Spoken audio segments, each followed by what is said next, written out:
시간입니다. 말씀은 느헤미야 1장 5절로 11절 말씀입니다. 느헤미야 1장 5절로 11절 말씀 교독하겠습니다. 제가 한 절, 여러분이 한 절, 11절은 다 같이 함께 봉독하시겠습니다. 이르되 하늘의 하나님 여호와 크고 두려우신 하나님이여, 주를 사랑하고 주의 계명을 지키는 자에게 언약을 지키시며 긍휼을 베푸시는 주여 간구하나이다.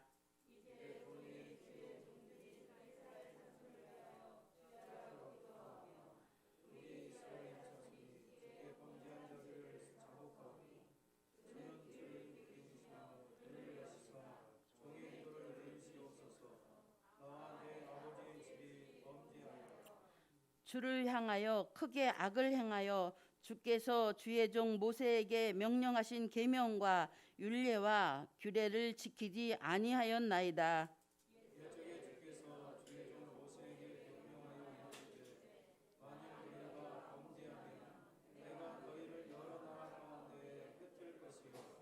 만일 내게로 돌아와 내 계명을 지켜 행하면 너희 쫓긴 자가 하늘 끝에 있을지라도 내가 거기서부터 그들을 모아 내 이름을 두려고 택한 곳에 돌아오게 하리라 하신 말씀을 이제 청하건대 기억하옵소서.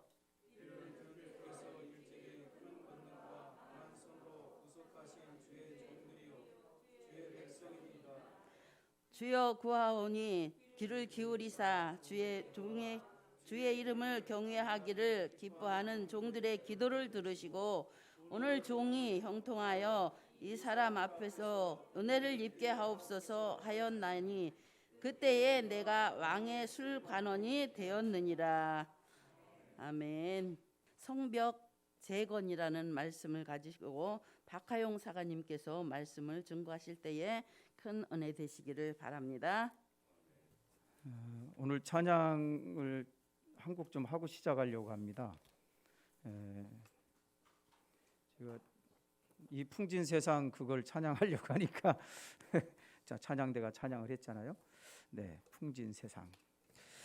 나는 민노라는 찬양을 할 건데 아까 악보 띄워주셨던 거 그것 좀 올려주시면 좋겠습니다.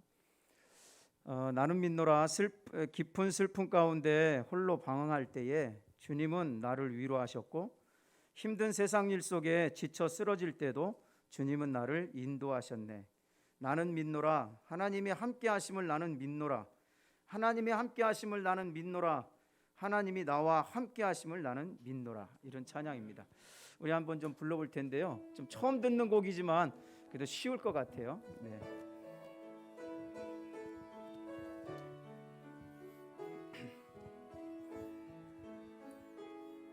깊은 슬픔 가운데 홀로 방황할 때에 주님은 나를 위로하셨고 힘든 세상 일 속에 지쳐 쓰러질 때도 주님은 나를 인도하셨네. 나는 믿노라. 나는 믿노라. 하나님이 함께 하심을 나는 믿노라. 하나님이 함께 하심을 나는 믿노라. 하나님이 나와 함께 하심을 나는 믿노라. 다시 한번 1절 하겠습니다. 깊은 슬픔 가운데 홀로 방황할 때에 주님은 나를 위로하셨고 힘든 세상 일 속에 쓰러질 때 주님은 나를 인도하셨네. 나는 믿노라. 하나님이 함께 하심을 나는 믿노라. 하나님이 함께 하심을 나는 믿노라. 하나님이 나와 함께 하심을 나는 믿노라. 후렴 부르겠습니다. 나는 믿노라. 하나님이 함께 하심을 나는 믿노라. 하나님이 함께 하심을 나는 믿노라. 하나님이 나와 함께 하심을 나는 믿노라. 아멘. 네, 예배 마칠 때도 한번 또 부를 겁니다. 설교 끝날 때도 부를 겁니다. 음을 잃어버리지 마시고 기억했다가 함께 다시 불렀으면 좋겠습니다. 네. 오늘은 여러분 광고에는 지난주에 광고에는 나와 있었는데 여기도 있네요. 구세군, 오늘은 구세군 병사의 재헌신하는 날, 그런 날입니다. 그래서 리마인드 병사 입대식을 가져야 된다. 이래서 이제 구세군에서 2023년도에 리마인드 처음 기억을 상기시킨다라는 의미로 병사 입대식을 내가 했던 것을 기억하면서 오늘 또 그 의미를 깨닫고 주님 앞에 다시 한번 헌신하고 결단하는 시간을 갖자. 그리고 새해를 시작하자라는 게 이제 본영에서 구세군에서 이제 시작하려고 했던, 그리고 시작하고 있는 그런 일입니다. 눈을 들어 밭을 보라. 희어졌다. 거둘 때가 되었지 않느냐. 병사들이여 일어나라. 아까 이지연 부교님이 기도하신 것처럼 무슨 군대? 영혼을 구원하는 강한 군대로 다시 서기 위하여 우리를 다시 한번 기억하자. 언제? 옛날. 언제? 병사 입대했던 그때를 기억하자라는 거였어요. 여러분, 구세군 교회를 통해서 예수를 믿기로 작정하고 주님 앞에 인도된 성도들이 거듭난 자로서 고백과 결단으로 나는 구세군의 좋은 병사입니다 라고 하면서 병사 입대를 하게 됩니다. 병사 입대는 한 번 하면 됩니다. 두 번, 세 번, 네 번 이렇게 하는 게 아닙니다. 한 번 내가 예수를 주로 고백하고 그 고백 가운데 주님 앞에 나와 헌신하고, 그리고 내가 이제 그리스도의 좋은 병사로 살겠습니다 라고 헌신하고 결단하는 시간. 그래서 이게 병사 입대식인데 여러분 다 기억나시죠? 언제죠? 저는 핸드폰에다가 병사 입대한 날짜를 적어놨는데 요즘엔 달력에다만 적어놓으면 잃어버리는 습성이 있어서 언젠지 모르지만 어쨌든 거기다가 기록해 놓은 게 있습니다. 병사 입대 날. 그래가지고 저는 혼자 기념을 합니다.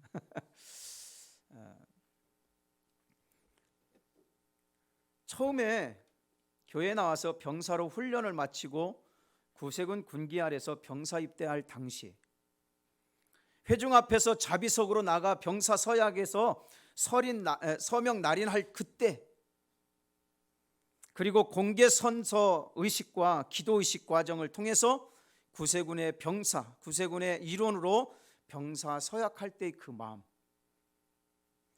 구세군 제복을 입고 선서했던 그때, 여러분 기억나십니까? 그 헌신한 병사로서의 정체성을 찾고 우리를 구세군 병사로 부르신 하나님의 뜻을 되새기면서 다시 일어나 하나님께 재헌신을 요구하는 그런 시기라고 우리가 기억하시면 되겠습니다. 그렇습니다. 하나님은 살아계시고 하나님은 함께 하시고 옛날에 계셨던 하나님은 지금도 역사하시고 앞으로도 계속 역사하실 겁니다. 그 하나님을 여전히 우리는 믿고 삽니다.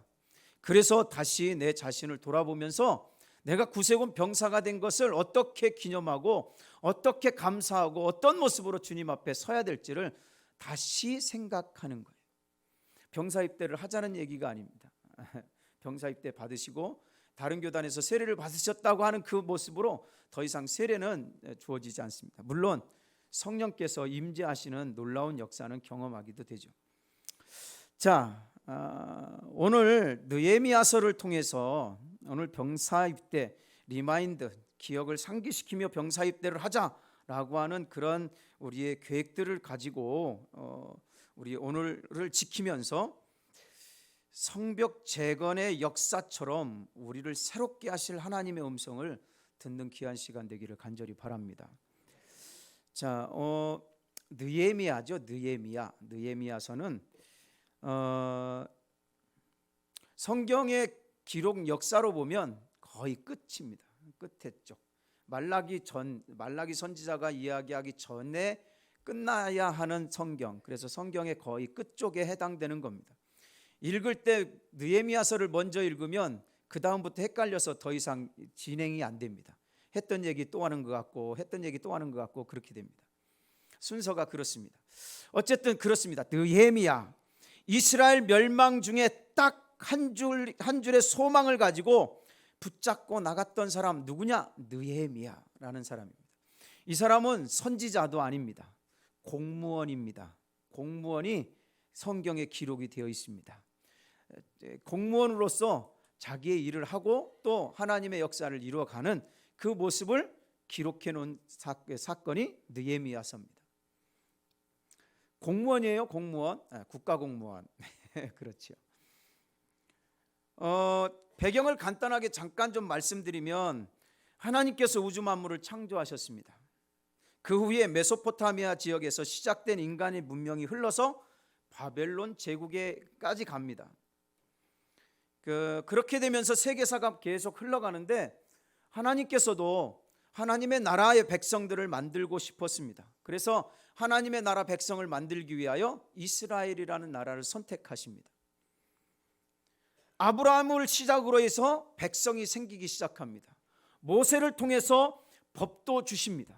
여호수아를 통해서 가나안 땅이라는 땅을 주십니다. 그래서 영토, 국가, 국민이라는 주권, 법, 국민이라는 이런 국가의 기틀을 만들기 시작하죠. 자, 그 후에 사사들이 지도자로 나타나다가 왕정 시대에 와서 이제 왕들이 통치하는 시대가 옵니다. 그때에 유명하게 통치했던 왕이 누구냐면 다윗 왕입니다. 다윗 왕은 모델입니다. 어마어마한 모델입니다. 이렇게만 하면 됩니다. 여러분 다윗처럼만 하면 됩니다. 이렇게 설명할 왕입니다. 그런 왕으로서 아주 그 나라가 흥왕하고 성공적인 모습으로 세워졌다가 솔로몬 왕 이후에 배교의 역사가 일어나면서 남북으로 갈라지게 되죠. 그래서 북쪽은 이스라엘, 남쪽은 유다, 이렇게 해서 이름을 가지고 서로 두 개로 나눠집니다. 그래서 분열 왕국이라고 말합니다. 자, 분열 왕국 당시에 흘러가는 당시 역사는 뭐냐면 망한다 이었습니다. 망한다. 왕들의 역사가 기본적으로 정리해 놓으면 망한다는 역사예요. 망한다. 그러니까 성경을 보십시오. 왕들의 이야기들을 쭉 보면서 성공한 왕이 있질 않아요. 다 망해요. 그리고 끝에도 망해. 그래서 북쪽 이스라엘은 그 강대국 아수르라는 동네에 의해서 망합니다.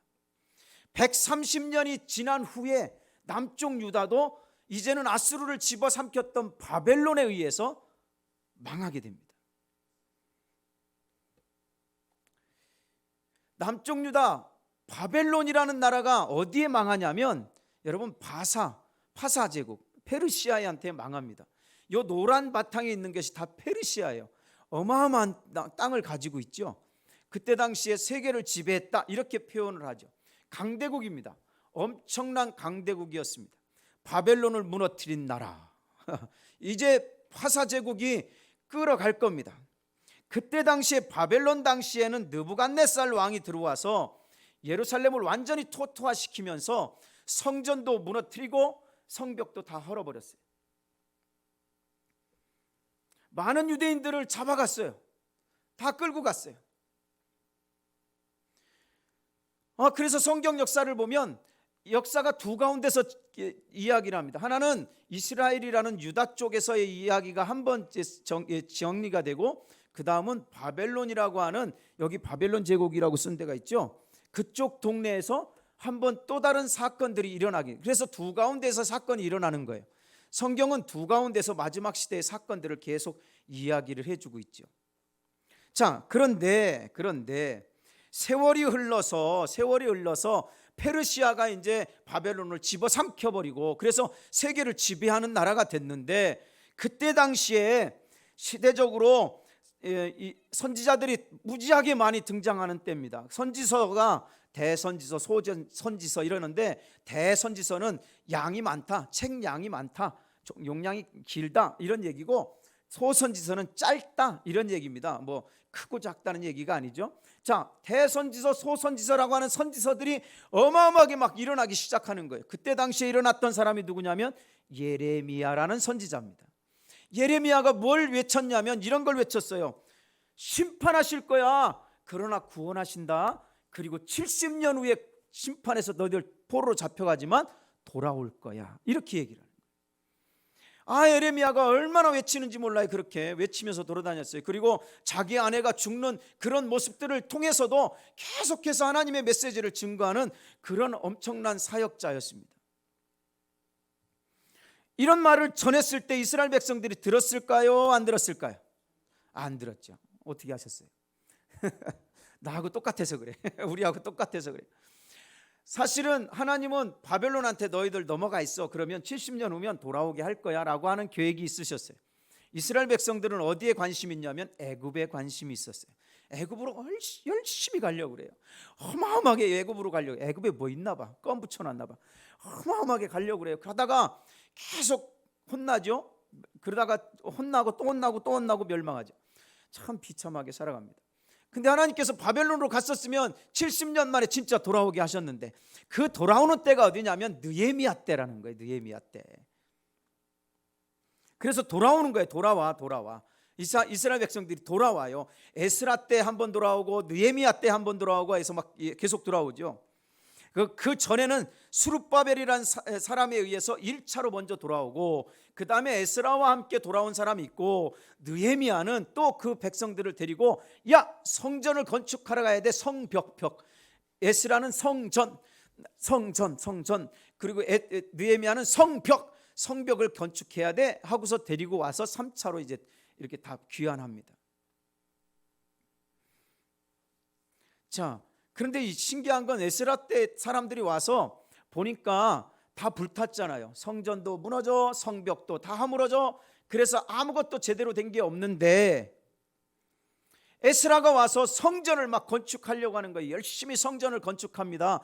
그랬더니 솔로몬 성전에 비하니까 코딱지만하게 만들어 놓으니까 너무 슬펐던 거예요. 그것 때문에. 그래서 막 울었다. 뭐 이런 이야기가 에스라에서에 등장합니다.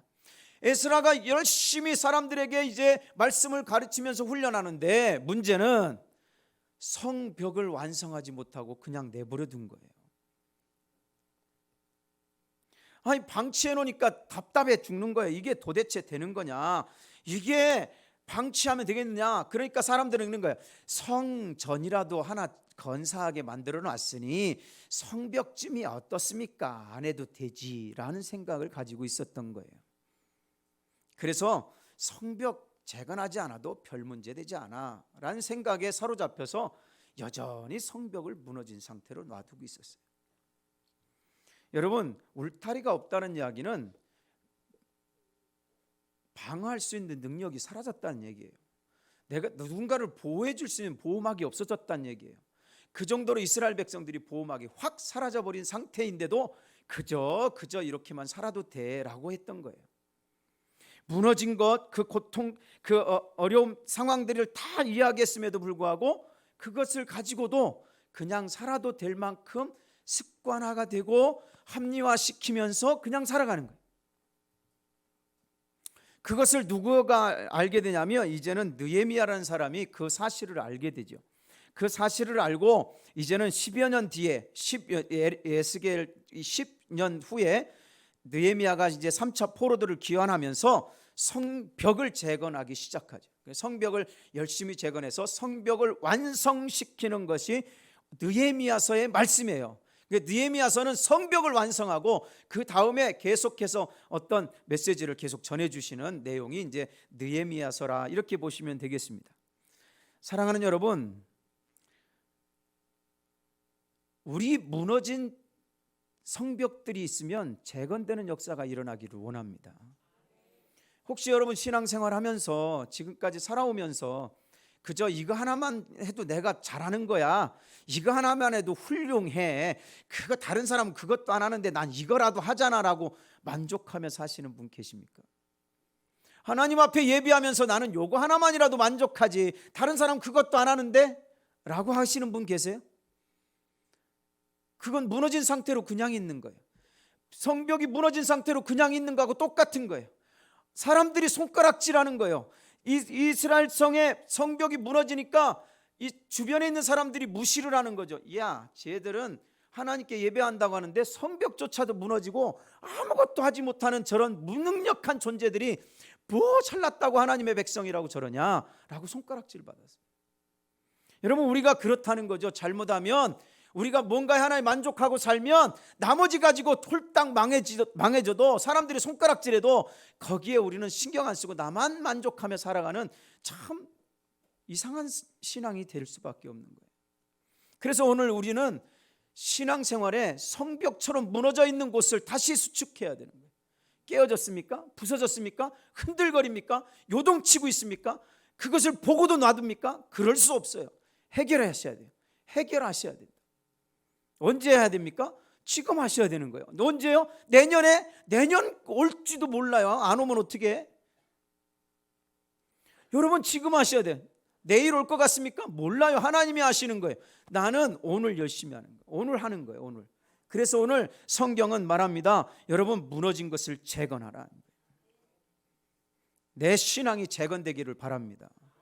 여러분, 가정과 일터가 재건되는 역사가 일어나길 바랍니다.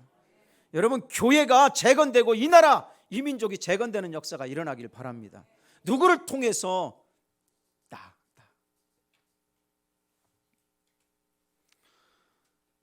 여러분, 꼭 기억하십시오. 무너진 성벽을 재건하는데 꼭 필요한 것이 있었는데 그건 느헤미야였다. 성경은 성벽 재건에 다른 여러 가지 조건도 있었지만 그보다 가장 중요한 건 느헤미야였다라고 설명하는 거예요.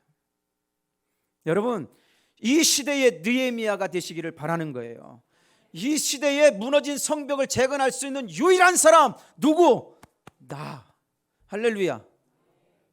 누가 해주려고 생각해? 누가 해주겠지. 누가 해주겠지. 난 이렇게 살아도 누군가가 기도해 주니까 기도하는 걸로 살겠지. 이러지 마시라는 거예요. 누가 해야 된다고요? 내가. 기도도, 남을 위한 기도도 내가 해줘야지. 남이 기도해서 내가 기도받고 살면 그것도 좋은 일이지만 나도 해줘야지. 자, 그렇다면 느헤미야가 성벽 재건할 수 있었던 이유가 뭘까? 어떤 이유였을까? 첫 번째는 뭡니까? 관심이에요. 관심. 여러분, 관심이 있으십니까? 이런 말을 이야기하잖아요. 더 관심도 없는 것 같아. 그걸 누구한테 많이 듣는지 아십니까? 여사관이 그러더라고. 당신은 나한테 관심이 있어 없어? 얼마나 미안한지 말이야. 그 말 들을 때마다 뜨끔뜨끔해요. 내가 관심이 없었구나. 나는 한다고 했는데 라는 생각들이 들어요. 뜨끔뜨끔하죠. 여러분, 관심이 그런 거잖아요. 관심. 사람이 관심 있는 쪽으로 방향을 설정해서 그것을 내 마음대로 결정하는 경향들이 있어요. 여러분, 이걸 누군가에게 십자가가 그려진 종이를 주면서 물어봤어요. 그랬더니 수학학자에게 줬더니 십자가 이게 뭡니까? 그랬더니 더하기인데요. 이렇게 얘기했다는 거예요. 그러면 목사님한테 얘기했더니 뭐라고 말할까요? 십자가네요. 이렇게 했다는 거예요. 교통경찰은 뭐라고 할까? 아, 이거 사거리 같은데? 뭐 이렇게 해도 얘기하겠죠. 아, 이게 이게 거리 아닙니까? 거리 나타내는 POC. 간호사들은 뭐라고 했을 것 같아요? 병원이네, 병원. 약사들은 녹십자 아니야? 뭐 이렇게 그랬겠죠. 왜요? 내가 관심 있는 쪽으로 가는 거예요. 관심 있는 쪽으로. 제가 지나가다가 제일 많이 보는 게 뭘 것 같습니까? 1번 카페, 2번 교회. 뭘 것 같아요? 어떻게 하셨어요? 제가 관심 있는 데가 교회잖아요. 교회 사역을. 그러니까 교회가 보이는 거예요. 여기도 교회 있네? 여기도 교회 있네? 전에는 교회가 있을 때마다 무슨 생각을 했냐면 이 교회 나하고 같이 경쟁하는 교회네? 어떡하지? 뭐 이런 생각을 했는데 지금은 어떤 생각을 해야 되냐면 이 교회가 성공하고 이 교회가 부흥돼야 되고 저 교회도 성장하고 부흥해야 되고 이 교회도 하나님의 교회니까 성장해야 되고 축복받아야 되고 그러면서 축복하고 돌아다니는 거죠. 보면서 이 교회도 하나님께서 많은 영혼 보내주실 거야. 그럼 우리 영문에도 보내주시겠지? 뭐 이렇게 기도하며 다니는 거죠. 여러분, 관심이 어디 있느냐에 따라 관심이 어디 있느냐는 거예요. 관심. 사랑의 반대말은 뭐죠? 미움이 아니라 무관심이죠. 사랑한다는 얘기는 관심이 있다는 얘기예요. 1절 보십시오. 오늘 느헤미야서를 보아야 되는데 1절을 보시면 이렇게 말합니다. 하가랴의 아들 느헤미야의 말이다. 아닥사스다 왕, 이거는 언제냐면 이거는 페르시아 바사 왕입니다. 이제 제 20년 기스월에 내가 수산궁에 있었다라는 얘기를 하죠. 그곳에서 무엇을 듣고 있었냐면 어떤 형제를 통해서 야, 예루살렘 성이 다 불타고 예루살렘 성벽이 다 무너졌대라는 소식을 듣게 됩니다. 그걸 들은 이유가 있죠. 관심이 있으니까 들은 거예요. 더군다나 이민 3세예요. 3세라고 보시면 돼요. 이스라엘 백성들이 바벨론 페르시아 쪽에 포로로 잡혀가서 있었던 사람의 3세예요. 3세. 2세도 아니고 3세면 별 관심도 없어. 이 나라에 대해서 뭘 관심이 있겠어요. 그런데 참 그는 불타고 재만 남아있는 예루살렘에 관심이 있었어요. 관심은 포로에서 벗어나서 이스라엘 땅에 가 있는 민족에게 가 있었던 거예요. 그래서 자기의 형제인 하나니와 유다에서 온 사람들로부터 예루살렘 성전이 파괴됐다, 성문은 불탔다, 백성들은 실망에 빠졌다라는 소식을 듣고 관심을 가진 거예요. 여러분, 아까 느헤미야는 아주 무슨 사람이라고 했죠? 첫 번째 직업이 뭐였죠? 공무원이에요, 공무원. 자, 느헤미야는 그때 당시에 바사 제국의 공무원입니다. 공무원. 아닥삭스다 왕의 술 시중을 드는 높은 자리에 있던 고위급입니다. 여러분, 여기 술 시중을 든다 그래서 술상무를 생각하시면 안 됩니다. 뭔지 아시죠? 그게 무슨 말이지? 몰라도 괜찮습니다. 자, 왕의 의전을 살피고 그 다음에 왕의 안전을 책임지는 최측근이에요. 그러니까 어마어마한 사람이에요. 대단한 사람이죠. 이 사람은 훌륭한, 그러니까 고위급이죠. 그러니까 자기가 공무원인데도 고위 공무원이에요. 그러면 그는 그 공무원 생활을 그곳에서 그냥 하면 돼요. 그 일자리에서 자기 자신을 그냥 거기서 살아도 돼요. 관심이 저 멀리 있는 이스라엘 땅에 안 있어도 돼요. 그냥 내가 이곳에서 잘 살면 돼. 무슨 일을 하면서 열심히 나라 일을 하면서. 그런데 그는 그렇지 않았다는 거예요. 여러분, 사실 그가 거기까지 올라가려고 하면 얼마큼 했었을까요? 얼마만큼의 전문적인 지식이 있었을까요? 대단한 거예요. 여러분, 그 위치까지 가려고 하면 얼마나 노력했을까? 그것도 이민 3세가 그 자리에 올라가려고 하면 얼만큼의 신용을 받았을까라는 거예요. 그러니까 느헤미야가 그냥 여기 등장했다고 에이 뭐 이런 사람이네 라고 하는 게 아니라 그 뒤면에는 엄청난 학자 정도 되는 거예요. 엄청난 배움이 있는 거예요. 최선을 다한 전문 지식을 가진 거예요. 대단한 사람이에요. 수상궁에서 더 출세하면 살 수 있었는데 그가 관심을 가진 건 뭐예요? 고국이에요. 그리고 자기 민족이었어요. 거기에 더 관심이 있었던 거예요. 나 이렇게 살아도 되는데 나 그곳에 관심이 있어. 관심 있다는 얘기가 뭐예요? 사랑한다는 거예요.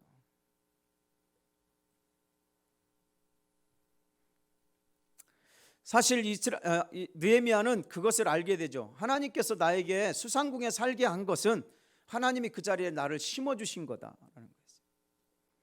하나님이 나를 그곳에 심어주신 거야 라는 거예요. 심어주셨다. 여러분을 하나님이 심어준 자리가 어디 있습니까? 여러분을 하나님께서 심어준 그 자리는 어떤 자리이십니까? 어디에서 여러분은 그 자리에 서 계십니까? 그곳에서 여러분은 어떤 열매를 맺고 계십니까? 이거 수산궁에 있었던 느헤미야는 그곳에서 하나님께 영광을 돌리면서 살고 있는 거예요. 나에게 심겨준 자리는 그곳이야. 그곳에서 뱅글뱅글 핑글핑글 사는 게 아니라 최선을 다해 열심을 다해 사는 거예요. 마음과 정성을 다해서 한 그루 나무를 심듯이 하나님께서 나를 통해서 무엇인가 이루고자 하시기 위해서 이곳에 세우셨다. 이곳에 세우셨다. 우리는 거기에 관심을 가지고 하나님께서 지금 나를 그 자리, 지금의 자리에 심으셨음을 신뢰하면서 나를 심으신 이유가 무엇일까를 고민하며 살아야 돼요. 가정? 왜 이 가정에 나를 심으신 거야? 지역? 내가 왜 이 동네에 살아? 이 동네에 하나님이 나를 심으신 이유가 뭐야? 하나님께서 나의 공동체? 그곳에 왜 나를 심으셨을까? 일터? 왜 하필 여러 직장 가운데 그곳에 나를 세우셨을까? 학교? 영문? 하나님이 수많은 교회 중에 나를 이곳에 세우셔서 나를 통하여 어떤 것을 하시고자 하나님이 나를 이곳에 세우셨을까? 그것이 우리의 고민이 돼야 되고, 우리가 오늘 또 주님 앞에 서서 날마다 간구하고 기도해야 될 제목들입니다. 그리고 우리가 묵상해야 될 제목 아닙니까? 하나님, 나를 이곳에 세우신 이유가 뭡니까? 나를 이곳에 심으신 이유가 뭡니까? 그것을 알고 싶습니다. 그리고 그렇게 살고 싶습니다.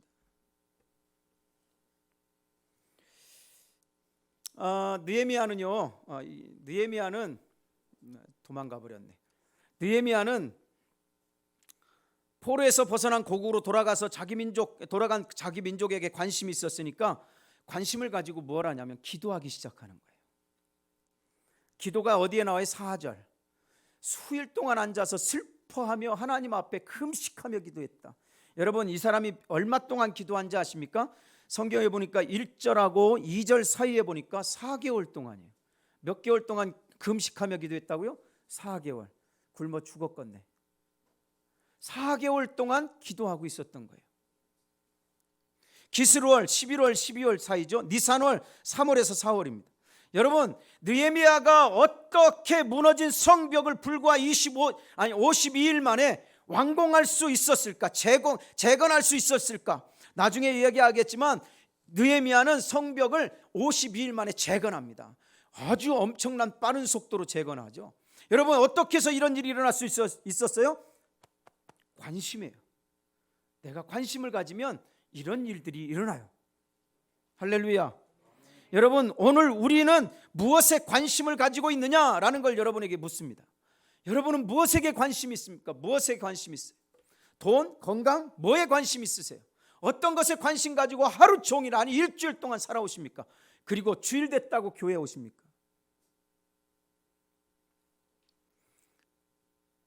무너진 곳에 좀 관심을 갖는 사람, 나를 세우신 이곳 사명의 자리임을 알고 끊임없이 기도의 자리에 서서 기도하는 사람, 그런 사람을 통하여 무너진 곳은 회복될 줄 믿습니다. 자, 두 번째, 느헤미야는 이런 거죠. 인도자 하나님을 알고 기꺼이 헌신했던 모습을 통하여 성전은 재건되었어요. 어느 인터넷 글에 이런 글이 있어서 소개합니다. 아프리카 사하라 사막 남쪽에 깃털 달린 펜, 이 새를 아십니까? 비서새. 여러분, 깃털에 펜을 꽂은 것 같다라고 해서 비서새라는 거예요. 비서같이 펜을 꽂고 있어라고 하는 거죠. 그래서 비서새래요. 뱀잠비 수리새, 그러니까 독수리과예요. 맹독류죠. 대단한 거예요. 날개도 잘 나르고요. 하루에 걸어 다니는데 한 30km 정도는 잽싸게 걸어 다닐 수 있는 새라는 거예요. 아주 훌륭한 새죠. 뭔가를 만나면 엄청나게 공격해서 확 잡아버리죠. 특히 뱀을 잡는데 아주 탁월한 능력을 가지고 있는 새입니다. 그런데 재밌는데 이 새는요, 맹수가 찾아오면, 자기에게 맹수가 오면 날지 않고 뛰어간대요. 그러니까 자기가 날개가 있는데 뛰어가는 거야. 그러다 잡혀 죽는데. 아니, 자기 날개 있는데 날아가면 되지. 근데 안 나르고 뛰어가다 잡혀 죽는데요. 그게 비서새예요. 여러분, 우리가 신앙생활하다가 내가 날개가 있는데 날개 없이 살아가는 사람 있습니까? 그걸 잃어버리고 살아가는 사람 있어요? 내가 하나님의 자녀인지 잃어버리고 살아가요. 내가 신앙생활하는데 말씀이 뭔지 모르고 살아가요. 작은 문제 앞에서도 비틀비틀하고 살아가요. 흔들흔들.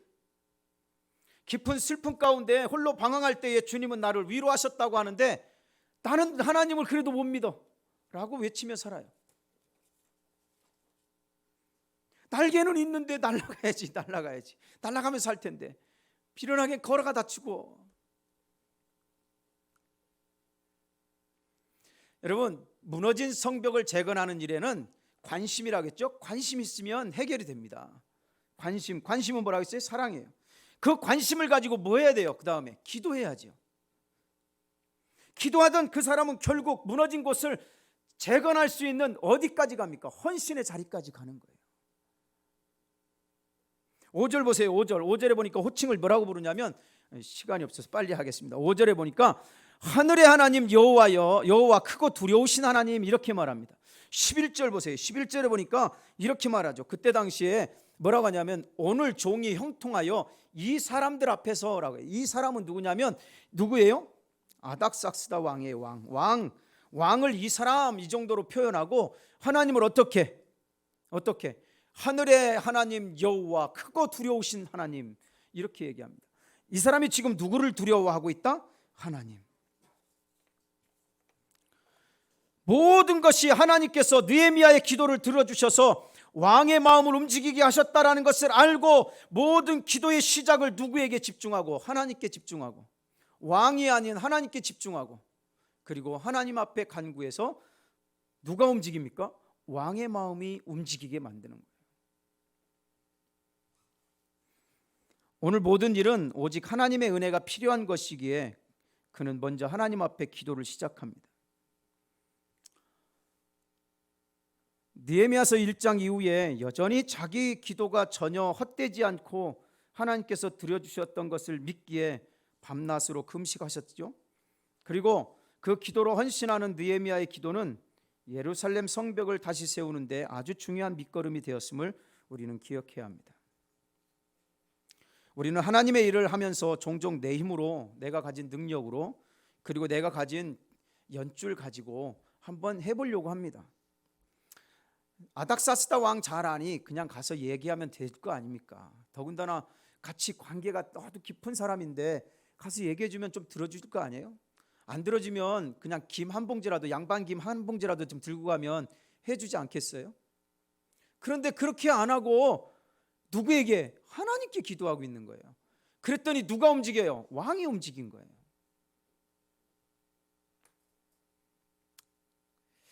그러고 나서 이제 느헤미야는 성벽을 열심히 완성합니다. 비밀리에 성벽이 무너진 상황들을 막 조사하고 백성들과 지도자들을 설득해서 이제 막 다시 고치기 시작해요. 그때 고치는데 수월했겠습니까? 아니에요. 사마리아 총독이었던 산발랏, 도비야, 게셈 이런 사람들 많은 대적자들이 느헤미야를 모함하고 회방하고 협박하고 심지어 죽이려고 하면서까지 이 성벽이 완성되기를 방해하는 거예요.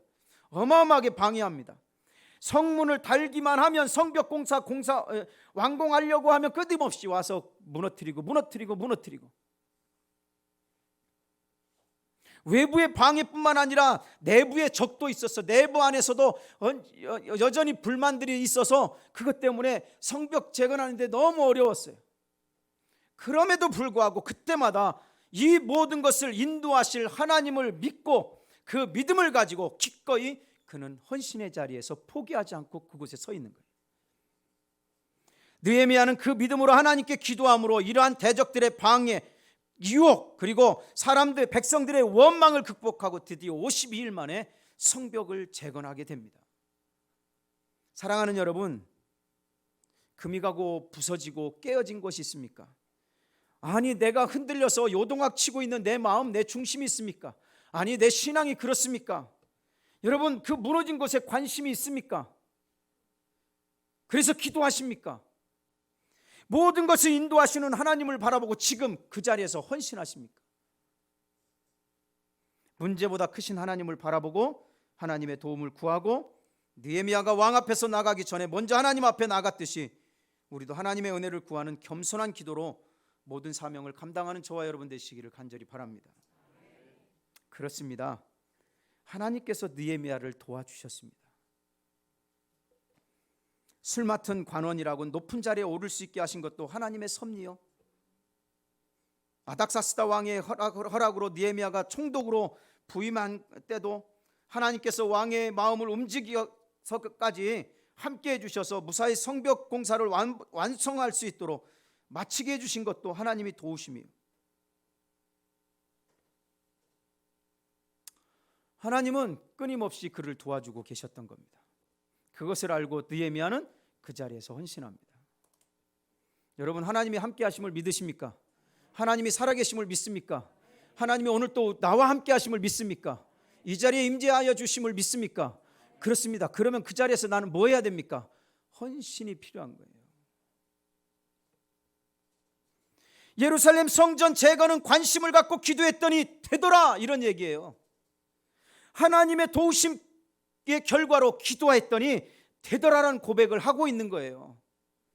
그러니 거기서 헌신할 것이다 라고 느헤미야는 선포하고 있는 거예요. 말씀을 마치겠습니다. 혹시 여러분 믿음의 성벽은 여러분 견고하십니까? 혹시 여러분의 삶이 무너진 것은 없습니까? 다시 묻습니다. 많은 성도가 믿음의 성벽이 견고히 세우고 그 안에서 죄를 통제하고 악의 세력들을 방어하고 안전한 삶을 꾸려가지 못하는 것이 현실의 모습이에요. 여전히 무너져 있는 성벽같이, 깨어져 있는 성벽같이 흔들흔들고 부서져 있고 구멍 나 있고 누가 들어와도 감시 하나조차 누구 하나 막을 수 없는 그런 상황들에 넘겨져 있지는 않습니까? 여러분, 그러나 그 무너진 성벽에 관심을 가지고 헌신한 그 한 사람 느헤미야만 있다면 무너진 이 나라, 이 민족, 아니 무너진 우리 교회, 한국 교회, 우리 가정은 다시 세워질 수 있게 될 줄 믿습니다. 하나님의 선하신 손이 다시 붙들어 주시는 순간 우리는 이전보다 더 견고하고 귀하게 쓰임받는 인생이 될 줄 믿습니다. 느헤미야의 가장 자랑스러운 업적은 이런 겁니다.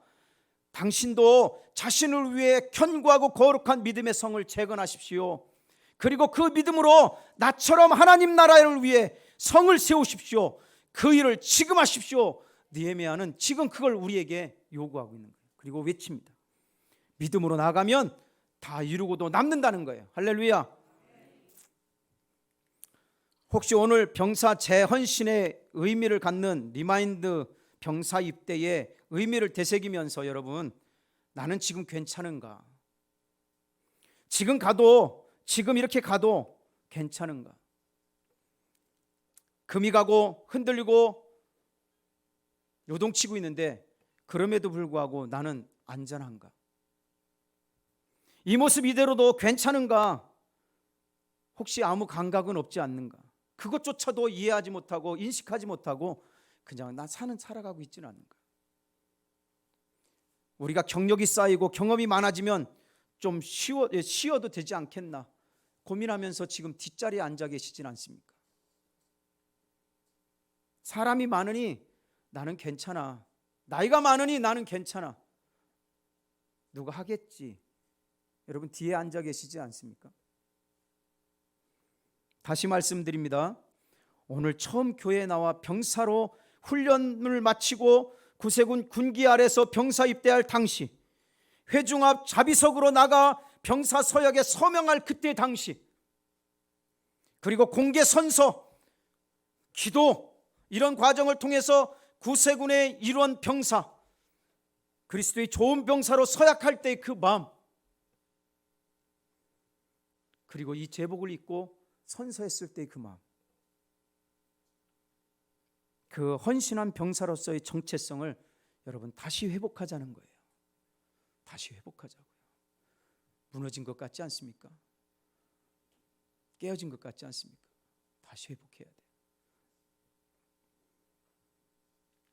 잃어버렸다면 에베소 교회에게 주신 주님의 책망의 말씀을 들어야 됩니다. 뭐라고 합니까? 그러나 너를 책망할 일이 한 가지 있다. 그것은 내가 나를 처음만큼 사랑하지 않고 있다는 사실이다.